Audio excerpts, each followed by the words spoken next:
জাতীয় দলে ফিরবেন দিবালা। বিশ্বকাপের দলে তাকে নিয়ে বিশেষ পরিকল্পনা আছেন স্ক্যালোনি।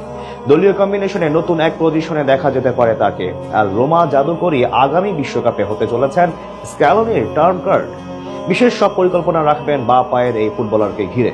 আর্জেন্টিনা দলে ফিরলে কোন পজিশনে দেখা যাবে দিবালাকে? স্ক্যালোনি তাকে নিয়ে কি গোপন ফন্দি আসতে পারেন? তাই জানবো রিপোর্টে। সময় যত ঘনিয়ে আসছে ততই পাওলো দিবালার জাতীয় দলের জার্সিতে মাঠে নামার সম্ভাবনা আরো উজ্জ্বল হচ্ছে।